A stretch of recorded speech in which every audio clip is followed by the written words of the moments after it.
శుక్లాంబరధరం విష్ణుం శశివర్ణం చతుర్భుజం ప్రసన్నవదనం ధ్యాయేత్ సర్వవిఘ్నోపశాంతయే. ఓం.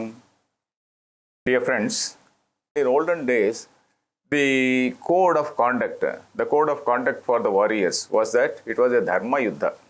Dharma yuddha means it is not as though you just see the enemy and just shoot him at sight.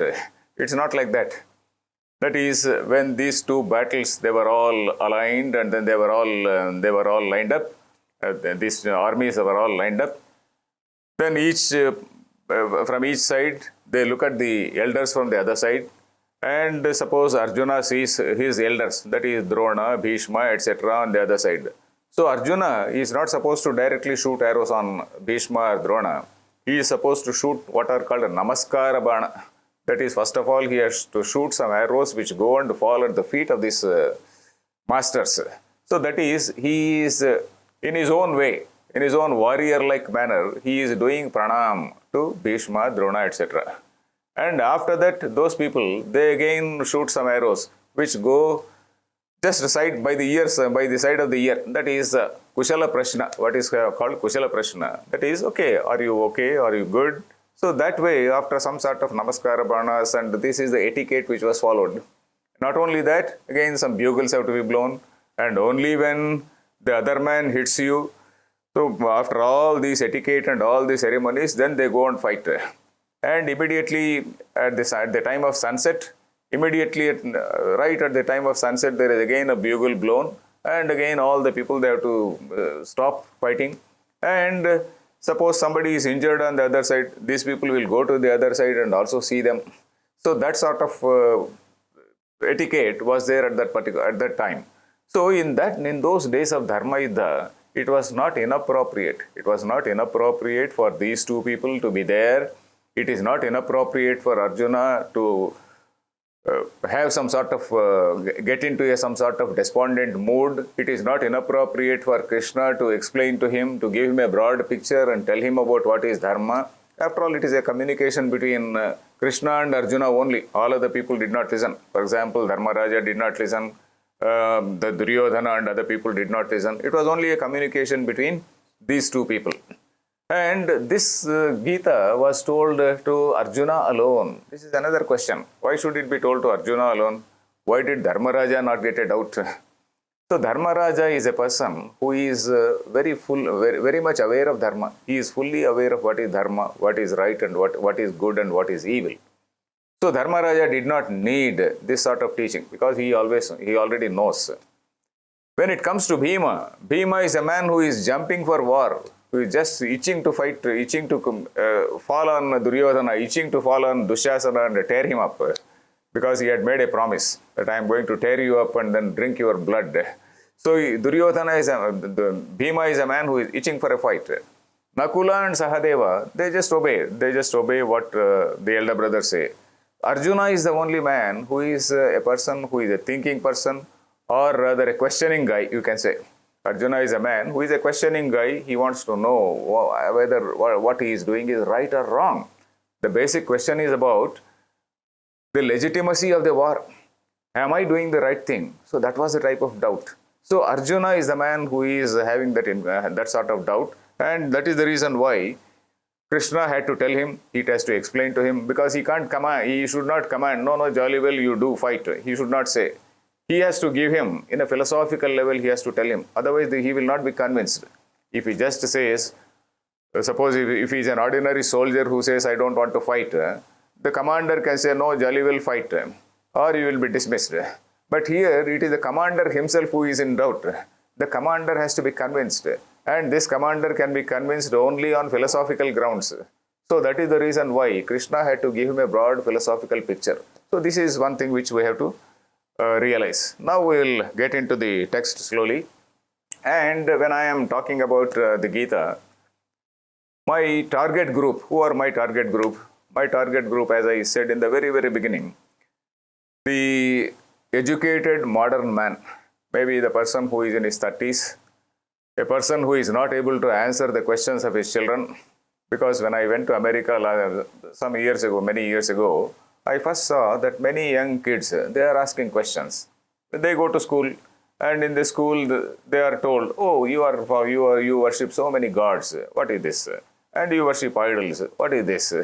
So when the parents come, the children come and ask the parents, and the parents are equally ignorant because the parents are the people who have done their technical education, and after doing their technical education, they have gone abroad, maybe America, maybe Europe, or maybe Australia or some other place, and they are so totally cut off. They are so totally cut off from our education. Not only that, our system of education, our system in India is that we don't have any religious education at all. For example, we are all grown up in India, and in my childhood, I never had a single lesson on what is the meaning of Gita. Not only in Andhra Pradesh, anywhere in the country. Not only about one religion, about any other religion. But if you go to other countries, for example, Britain or America or some other European countries, there for children, even from the childhood, for a fifth class boy, a student, girl, so they know, they have some idea about what is Christianity, what is Judaism, what is Islam, what is Hinduism, etc., etc. They give a broad picture of what the religions are. So there is what is called a religious education. It is only in India we are so totally growing up as religious illiterates. So this sort of religious illiteracy is very much prevalent. So I am not offending you. I am not at all offending you because I was like that till my 40th year. Though I was supposed to know some little bit of Sanskrit, though I was also thinking that I was reading all these texts and all that, I did not know what exactly are the fundamentals of our Sanatana Dharma till I studied this Gita under the guidance of a guru, under the guidance of a teacher. So this studying under the guidance of a teacher is also very, very important. We may be very, very intelligent people, but in spite of it, as I said, there may be some passages which appear to be contradicting. As I said, the entire universe is in me and nothing is in me. So like that, you find some sentences like that. So we have to have the guidance of a teacher. And what I found in the Western countries is that the youngsters, they are not able to answer their kids. So my target group are such people who are in their 30s and 40s who are trying to answer their children, and who themselves they have those doubts in their minds. My own daughter asks me, she asks me so many questions. So I have to tell her every time, oh, I have to give her a perspective. This is what it is. So in that perspective, this Upanishad has to be seen. Or in this perspective, this particular prayer has to be studied. So that is how we have to see. So this is the general target group.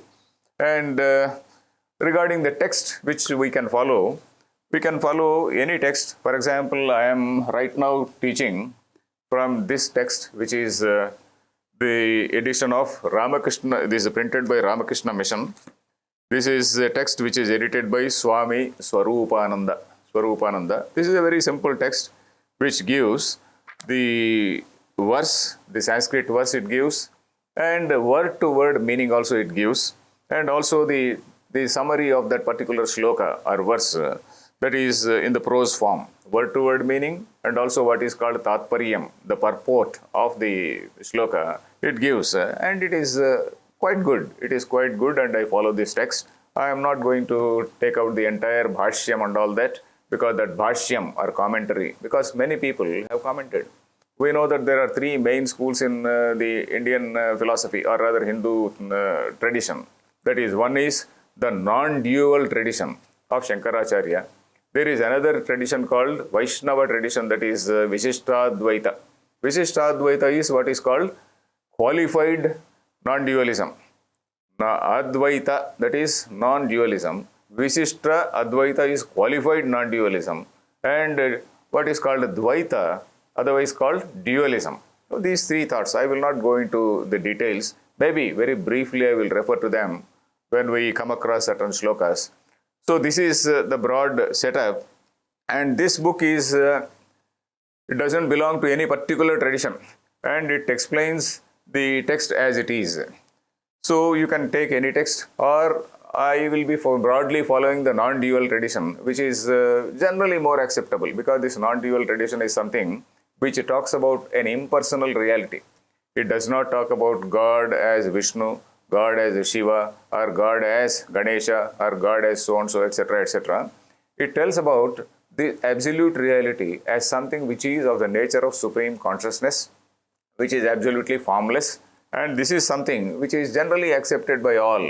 And that particular tradition has influenced the world philosophers. In fact, Bhagavad Gita, when it was translated into English, more than 200 years ago, 250 years ago, by a person called Charles Wilkins. So when he translated it, it created actually a sensation in Europe and also in America. In America, many people, even prior to the visit of Vivekananda, we know that Vivekananda went to America, he talked about Indian philosophy and whatnot. So prior to Vivekananda also, there were eminent intellectuals like Emerson, Ralph Waldo Emerson, another person called Henry David Thoreau. He wrote a book called Walden. And in fact, Walden bookstalls we see nowadays. Walden is the name of a book written by that Henry David Thoreau. And it seems when Henry David Thoreau died, there was a copy of Bhagavad Gita under his pillow. That copy, that is translation by Charles Wilkins. So this Charles Wilkins book created so much of sensation. And this is Bhagavad Gita is a book which influenced all the world thinkers, all the great philosophers of the world, all great thinkers were influenced by this. So this is something which we have to see. And this non-dualism, non-dual thought is something which influenced all the people. So I will be broadly following that. And we now come to the text as it is, Bhagavad Gita. Now I am coming to the title. Bhagavat. Bhagavat means, I will not go into the etymological meaning of what is Bhagavan and what not. Bhagavan, simply speaking, okay, that supreme reality. Not a person. Bhagavan does not mean Lord Krishna. Lord Krishna again does not mean a particular person who is son of Vasudeva, etc. So I am not referring to Bhagavan as Lord Krishna. Krishna himself, when he says me, me in Bhagavad Gita, in so many places he says I, me, etc. He is not talking in the capacity of the son of Vasudeva. Lord Krishna, so and so ruler, ruling a particular Yadava kingdom, and a person who is the son of Vasudeva. He is not referring to that. There he is talking as that avatara. That is, he is talking as a sort of mouthpiece of that impersonal reality which cannot speak. That impersonal reality cannot speak. And how to communicate a message from that? So somebody has to communicate, somebody has to be the spokesperson. So whenever Krishna says I or me, he is referring not to himself as a person, he is referring to that supreme reality. And the name of that supreme reality is what is called Brahman. That again I am going to tell you later. Brahman, right now I can tell a little bit. Otherwise, so many words will be confused. So Brahman is something which is not a person. It is only an entity, what we call an impersonal consciousness, which is not a person. That is, some name has to be given. Otherwise, how will you, by what name will you refer to that? So you have to refer to that with some name. And the name given is Brahman. So Krishna is speaking as a spokesperson of that Brahman. So that is what we see. That is what is Bhagavan. Gita is something. What is Gita? We know what is called Ganam. What is Ganam? Ganam is song. Ganam. Geetam also we know. Geetam also is song. This particular Geetam is written by so and so. Geetam is a song. Gita means something which is sung. So it does not mean that Lord Krishna was singing this thing in the battlefield. It is not like that. So what else? And not only this, there are several texts in our literature which are having this particular title called Gita. For example, if you have seen some of these texts, there is what is called Ashtavakra Gita, there is called Vasishtha Gita, there is what is called Rama Gita, and there is now this Bhagavad Gita which is told by Krishna himself. So what is this Gita? Gita does not mean something which is sung. Gita means a very exalted conversation, a very exalted discussion, a very noble discussion, telling about the nature of a human being, the nature of supreme reality. Wherever there is a discussion telling about the nature of that supreme reality or supreme Brahman, so that becomes the Gita. That is the general rule. When you say Rama Gita is a particular small portion. Ashtavakra Gita is a small text. Similarly, Shruti Gita is another text, Anu Gita is another text. So there are at least some 20, about 10 to 15 Gitas to my knowledge. So all these Gitas, the subject matter is the connection, the relationship between what is a human being and the divine, and also telling about the oneness of this human, whatever is the Jiva and the supreme reality. So this type of exalted discussion, wherever it takes place, that is what is called Gita. So Bhagavad Gita means the text which is giving this important message. So that is what is the meaning of Bhagavad Gita. And this Bhagavad Gita, we come across 18 chapters. And these 18 chapters, they are called Adhyayas in Mahabharata. And this Bhagavad Gita, it occurs in a portion of Mahabharata which is called Bhishma Parva. Mahabharata, we know that it is having so many parts. Mahabharata, as I said, it is a huge text. And in that huge text, there is the first portion is called Adi Parva. Adi means the beginning. And the next one is Sabha Parva. It is called Sabha Parva. And then again, there is what is called Vana Parva. Vana means all the people, they go to forest. Vana Parva. So like that, Parvam. Parva means, I will not go into the meaning of that. Parva means a particular section. So this particular Bhagavad, this Gita, is from one particular Parva called Bhishma Parva. And the context also is very interesting. That is, we know that Mahabharata war takes place for about 18 days. Mahabharata war, the total duration of Mahabharata was 18 days. And in that 18 days, for the first 10 days, Bhishma, the great warrior, he is the chieftain of the Kaurava army. And Bhishma was an invincible man. Nobody can kill him. Bhishma was so invincible that Pandavas, they themselves, they go request him, kindly tell me some way in which you can be defeated. And Bhishma, he has sworn his loyalty to Duryodhana. But he loves Pandavas. He knows that Pandavas, they are on the right side. They represent Dharma. So he tells some way, okay, he gives some plan, okay, get so and so person, the Shikhandi, and shoot arrows. I cannot fight. I don't fight against a woman or a eunuch. And the Shikhandi was a eunuch at some time. I will not fight. So putting Shikhandi in front, Arjuna shoots arrows and then Bhishma falls down. That is on the 10th day. So when Bhishma falls down, then Duryodhana, this Dhritarashtra, he is totally shocked. That is after the 10th day. And he is getting the war news every day. He is getting war news from one person called Sanjaya. Sanjaya is, we can compare him with the modern times war reporter. We know that whenever there is a war, there are some war reporters, some United Nations reporters and people like that, all the war reporters, they will be reporting. And war reporter is not attacked by either army. So like that, Sanjaya was a man who was given a special gift by Sage Vyasa. Sage Vyasa gave him a special gift. You will know what all is happening in the battlefield. So Sanjaya was sitting at some place and he was able to see what is called Divya Drushti. And he was able to see what all was happening in the battlefield. And at the end of the 10th day, when Bhishma falls, it was a shock. It was a shock for Dhritarashtra. Then Dhritarashtra immediately calls for the war reporter Sanjaya, asks him, what happened? What happened? What happened? What is happening? Then, right from the beginning, what all has happened, you tell me. So then, right from the beginning, what all has happened, this Sanjaya is going to tell. So that is how this Bhagavad Gita begins. Sanjaya is now going to tell what exactly happened in the first 10 days. So that is what, not only in the first 10 days, immediately at the commencement of war. At the commencement of war, what sort of discussion takes place, he tells. And of course, thereafter, he also tells how the war was fought and how Bhishma fell and all that he tells. We are not interested in that. We are only interested in the first 18 chapters, which talk about Arjuna's confusion, or rather the moral dilemma, as we call it, the moral dilemma of Arjuna, and how Lord Krishna gives a greater picture, a big picture, so that Arjuna understands what is his role, what is his dharma. So that is how this text starts. And this first chapter, it is called Arjuna Vishada Yoga. And very curiously, in this Bhagavad Gita, as I said, there are 18 chapters. All the 18 chapters, they bear the title Yoga, Yoga, Yoga, Yoga. Arjuna Vishada Yoga, Sankhya Yoga, Karma Yoga. Like that, right up to the last adhyaya, that is Moksha Sannyasa Yoga. So what is this yoga? Yoga means association.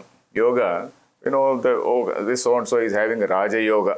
What is that Raja Yoga? So he is having that particular, he is enjoying that status of Raja Yoga. Some other man is having Lakshmi Yoga. So he has got a lot of wealth, Lakshmi Yoga. So yoga means, it is very close to the English word called yoke. English word yoke and Sanskrit word yoga, they are actually what are called cognate words. So this yoga means is associated with that. So here, what is the meaning of this yoga and why various yogas are there? It does not mean that it is like Patanjali Yoga. We are also aware of what is called Patanjali Yogas and whatnot. There is nothing to do with yogasana, etc. So we will see what it is. I will explain what is this yoga and we will get into the text tomorrow. Harihi Om Tat Sat.